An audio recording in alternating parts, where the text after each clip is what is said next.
Les carottes n'ont pas toujours été oranges. Les variétés plus anciennes étaient violettes, blanches et jaunes, et la forme orange a probablement été diffusée par des cultivateurs néerlandais qui préféraient cette couleur. La partie comestible est une racine souterraine renflée qui stocke le sucre pour la plante. Les routes commerciales l'ont transporté vers l'ouest depuis l'Asie centrale, et la culture européenne a fixé la variété orange que nous connaissons aujourd'hui. Ces mini-carottes en sachet ne sont que des carottes de taille normale, taillées par des machines. Les betteraves peuvent temporairement colorer votre urine et vos selles en rouge. C'est inoffensif, causé par des pigments naturels que la plante produit pour attirer les animaux disséminateurs de graines. L'ancêtre sauvage poussait le long de la côte méditerranéenne. Les Romains ont répandu la forme racine à travers l'Europe et, plus tard, on a découvert qu'elle pouvait être transformée en sucre. Aujourd'hui, le sucre dérivé de la betterave se trouve dans plus d'aliments emballés que la plupart des gens ne le réalisent. Le chou frisé, kale, le brocoli, les choux de Bruxelles, le chou-fleur et le chou-rave appartiennent tous à la même espèce. Les humains ont cultivé une plante sauvage des côtes européennes pour lui donner des formes complètement différentes au fil des millénaires. Les marins emportaient du chou lors de longs voyages car il était bon marché, facile à conserver et prévenait le scorbut. La salade de chou coleslaw, la choucroute et le kimchi ne sont que des versions fermentées ou crues de la même plante. Vous mangez les bourgeons floraux lorsque vous mangez du brocoli. Laissez-le trop longtemps dans le jardin et il éclate en fleurs jaunes et la partie comestible disparaît. Cette forme d'arbre vert est constituée de centaines de minuscules grappes de fleurs non écloses sur une seule tige. Il était à peine connu en Amérique avant que les immigrants italiens ne l'y apportent au début du 20e siècle, et c'est aujourd'hui l'un des légumes les plus cultivés commercialement sur Terre. L'artichaut est un chardon. La partie que vous mangez est la base de la fleur avant qu'elle ne s'ouvre. Laissez-le et il devient une fleur géante violette et épineuse. Après avoir mangé de l'artichaut, un composé qu'il contient donne brièvement un goût sucré à l'eau, en interférant avec vos récepteurs gustatifs. Les marchands arabes ont répandu sa culture et certains récits affirment qu'il a été popularisé dans les cours royales françaises, bien que d'autres le contestent. La pomme de terre a changé l'histoire européenne plus que presque n'importe quel autre aliment. Lorsque la maladie a anéanti les récoltes en Irlande dans les années 1840, plus d'1 million de personnes sont mortes et des millions d'autres ont émigré, remodelant les populations à travers le monde. Elles viennent des Andes, en Amérique du Sud, où des milliers de variétés ont été développées au fil des millénaires. Lorsque les Espagnols l'ont introduite en Europe, il a fallu plus d'un siècle pour que les gens lui fassent confiance en tant qu'aliment. Les pommes de terre verte contiennent une substance chimique naturelle qui peut rendre malade. Plus de 4000 variétés existent aujourd'hui. Les truffes ne peuvent pas être plantées. Elles poussent à l'état sauvage sous terre près des racines de certains arbres, et personne n'a encore totalement compris comment les cultiver de manière fiable. Les chasseurs utilisent des chiens dressés car les truffes libèrent sous terre une odeur détectable à plusieurs mètres de distance. La plupart de l'huile de truffe sur les menus est un arôme synthétique. La vraie truffe se trouve rarement dans les produits bon marché. La tomate est botaniquement un fruit, mais la Cour suprême des États-Unis a statué en 1893 qu'elle est légalement un légume parce qu'elle est consommée comme telle. Cette décision concernait les taxes d'importation. Les Européens l'ont crainte pendant plus d'un siècle après que les Espagnols l'ont rapportée, car elle est apparentée à la belladone mortelle. Plus de 10 000 variétés existent aujourd'hui, allant de la taille d'un petit raisin à celle d'une balle de softball, en rouge, violet, jaune, noir et rayé. Le piquant du piment n'est pas une saveur, c'est de la douleur. La capsaïcine déclenche les mêmes récepteurs nerveux que la chaleur réelle. Votre cerveau pense donc que votre bouche brûle. C'est pourquoi les produits laitiers soulagent mieux que l'eau. Les poivrons et les piments jalapeno appartiennent à la même espèce. La sélection génétique élimine le piquant des poivrons. Le paprika, le poivre de Cayenne et la poudre de chili ne sont que des variétés de piments séchés et moulus. L'ail n'a pas d'odeur tant que vous ne l'endommagez pas. Le couper ou l'écraser brise les parois cellulaires et déclenche une réaction chimique qui produit l'odeur de soufre. C'est une défense que la plante a développée contre les insectes et les animaux. Les traces de l'utilisation de l'ail remontent à des milliers d'années en Égypte, en Chine et à Rome.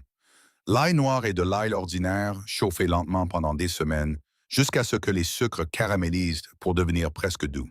Couper un oignon libère un gaz qui réagit avec l'humidité de vos yeux pour former un acide léger, c'est pourquoi vous pleurez. Les oignons apparaissent dans les peintures des tombes de l'Égypte ancienne et auraient été utilisés comme monnaie d'échange pour les travailleurs des monuments. La structure en couche est constituée de bases de feuilles compressées et non d'une racine ou d'une tige. La peau extérieure semblable à du papier est une feuille séchée. Caraméliser correctement des oignons prend plus de 45 minutes car les sucres se transforment très lentement. C'est pourquoi la plupart des recettes qui annoncent 10 minutes sont fausses. Les épinards sont devenus célèbres pour leur teneur en fer en grande partie à cause d'une erreur de virgule décimale signalée par un scientifique du 19e siècle qui laissait croire qu'ils contenaient 10 fois plus de fer qu'en réalité. Le mythe s'est attaché à Popeye et a perduré pendant des décennies. Les épinards sont composés à plus de 90% d'eau, de sorte qu'un sac entier de feuilles crues se réduit à quelques cuillères à soupe une fois cuit. Ils viennent de la Perse antique et se sont répandus en Europe grâce aux marchands arabes pendant la période médiévale. Le chou romanesco ressemble à un légume conçu par un mathématicien. Son motif en spirale est une fractale presque parfaite où chaque bourgeon est une copie miniature de la tête entière. Suivant la suite de Fibonacci, c'est le même motif que l'on retrouve dans les graines de tournesol et les coquilles de nautile. Il est probablement apparu sur les marchés italiens vers le 16e siècle et est resté principalement dans la cuisine italienne pendant des siècles avant que les médias culinaires ne le rendent mondialement reconnaissable. Les cacahuètes ne sont pas des noix, ce sont des légumineuses. Après avoir fleuri au-dessus du sol, la tige se penche vers le bas et enfonce physiquement la gousse dans le sol pour qu'elle mûrisse sous terre dans l'obscurité. Cette tige s'appelle un gynophore. La cacahuète vient d'Amérique du Sud et s'est répandue en Afrique et en Asie grâce aux marchands portugais et espagnols. Une même culture est devenue le beurre de cacahuète aux États-Unis, la sauce satéée en Asie du Sud-Est et le ragoût d'arachide en Afrique de l'Ouest. L'asperge nécessite environ 3 ans de croissance avant qu'une seule tige puisse être récoltée. Si la pousse est laissée intacte au printemps, elle se transforme en une fougère plumeuse de plus d'1 mètre de haut en quelques semaines. Elle était représentée dans l'art de l'Égypte ancienne et prisée comme un produit de luxe à Rome. Elle est encore largement récoltée à la main à l'échelle commerciale car les machines endommagent les pousses. Certains de ces composés provoquent une odeur distincte dans l'urine chez certaines personnes en quelques minutes, et les chercheurs débattent encore de la raison pour laquelle seules certaines personnes la remarquent. Coupez une racine de lotus transversalement et vous obtenez une section géométrique de trous ovales parfaits et répétitifs. C'est la tige sous-marine de la fleur de lotus qui pousse submergée dans la boue. Les canaux creux sont fonctionnels, transportant l'oxygène de la fleur en surface vers les racines dans la boue en dessous. Elle est cultivée à travers la Chine, l'Inde et l'Asie du Sud-Est depuis des milliers d'années. On la retrouve dans les sautés, les soupes et les chips. Et sa coupe transversale est l'un des légumes les plus photographiés dans les médias culinaires. Le maïs n'existe pas dans la nature. Il a été créé par les humains au fil des millénaires à partir d'une herbe sauvage appelée théosinte, qui ne lui ressemble presque pas. La version sauvage avec quelques minuscules graines dures sur une petite tige. Les civilisations mésoaméricaines du Mexique et d'Amérique centrale l'ont façonné par une sélection minutieuse à travers les générations. Le maïs ne peut pas disperser ses propres graines. L'enveloppe maintient le tout trop fermement. Si une plante tombe sans être récoltée, les graines pourraient se ensemble. La culture ne survit que parce que les humains continuent de la planter. Sirop de maïs, fécule de maïs, éthanol, popcorn, tortilla. Il est présent dans une part importante de chaque produit d'une épicerie typique. La patate douce n'est pas apparentée à la pomme de terre classique malgré son nom. C'est une plante complètement différente issue d'une famille différente. Elle vient d'Amérique centrale et du Sud et s'est répandue à travers le Pacifique bien avant le contact avec les Européens, atteignant la Polynésie par des routes commerciales ou migratoires dont les chercheurs débattent encore. La chair orange stocke du bêta-carotène, le même pigment qui rend les carottes oranges. Des variétés violettes existent et sont courantes dans certaines régions d'Asie. L'aubergine se décline en des dizaines de formes et de couleurs. Longue et fine violette, petite et ronde verte, blanche, rayée. La version standard en forme de globe violet foncé n'est que la forme la plus exportée. Elle vient d'Asie du Sud et a été cultivée en Chine et en Inde pendant des milliers d'années avant que les marchands arabes ne l'apportent en Méditerranée. Son nom dans de nombreuses langues se traduit par pomme de la terre. L'aubergine crue contient un léger irritant. C'est pourquoi il est important de bien la cuire. Le céleri est principalement composé d'eau et de fibres et nécessite plus d'énergie pour être digéré que la plupart des gens ne le supposent. L'ancêtre sauvage était une plante de marais utilisée médicalement pendant des siècles avant que quiconque ne la consomme comme aliment. Les Grecs et les Romains de l'Antiquité l'utilisaient davantage comme une herbe que comme un légume. La version à tige croquante familière aujourd'hui a été développée par la culture en Europe, principalement au XVIIe siècle. La graine de céleri est une épice complètement distincte utilisée dans les cuisines du monde entier. Le poireau est l'un des légumes cultivés les plus anciens, avec des traces remontant à l'Égypte ancienne et à la Mésopotamie. Il est apparenté à l'oignon et à l'ail, mais en plus doux. La partie blanche comestible est un faisceau de bases de feuilles étroitement enroulées et non une tige. C'est le symbole national du pays de Galles, prétendument lié à une bataille où les soldats gallois portaient des poireaux sur leur casque pour s'identifier les uns les autres. C'est aujourd'hui un légume de base dans la cuisine française et britannique, le plus souvent dans les soupes. Le bok choy est cultivé en Chine depuis plus de 6000 ans, ce qui en fait l'un des plus anciens légumes cultivés en continu jamais enregistrés. Les tiges blanches et les feuilles vevettes foncées cuisent à des vitesses différentes, c'est pourquoi une cuisson rapide à feu vif lui convient. Il s'est répandu mondialement grâce aux communautés de la diaspora chinoise et est maintenant cultivé commercialement à travers l'Amérique du Nord, l'Europe et l'Australie. Le fenouil a un goût de réglisse, mais n'y est pas apparenté. La saveur provient d'un composé présent dans plusieurs plantes non apparentées. C'est pourquoi l'anis, la racine de réglisse et le fenouil ont tous un goût similaire, bien qu'ils soient des espèces complètement différentes. Chaque partie de la plante de fenouil est comestible. Le bulbe, les tiges, les frondes et les graines sont tous utilisés en cuisine.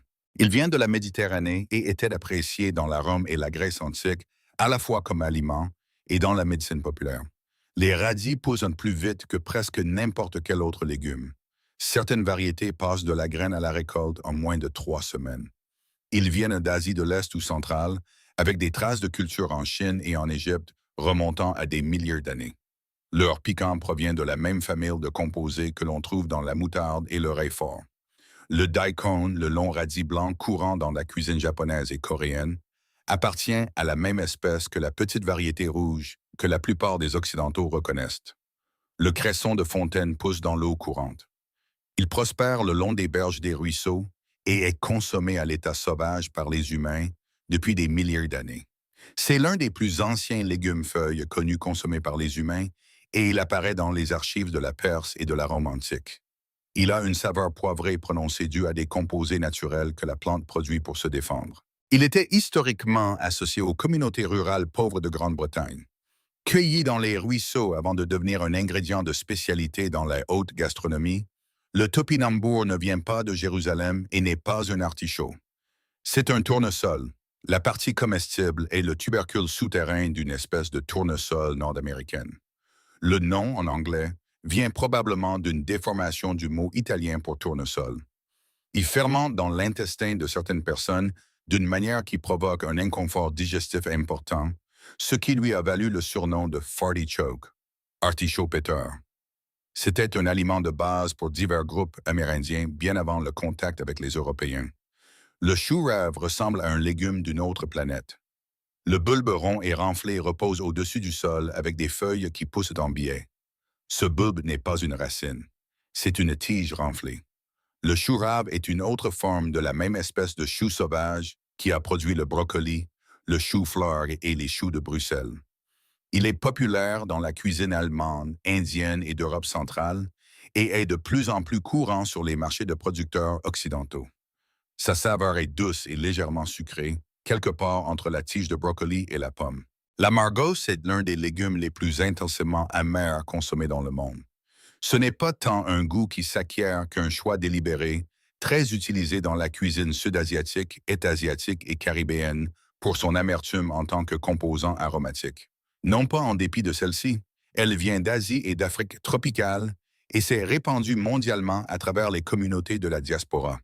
Son extérieur vert et ridé ressemble à un concombre qui aurait passé une mauvaise semaine. Le taro est l'une des plus anciennes cultures sur Terre, avec des preuves d'agriculture remontant à plus de 10 000 ans dans certaines parties de l'Asie du Sud-Est et du Pacifique. Le corm, la partie souterraine riche en amidon, est un aliment de base dans les cultures des îles du Pacifique, dans certaines parties de l'Afrique, en Asie du Sud et dans les Caraïbes.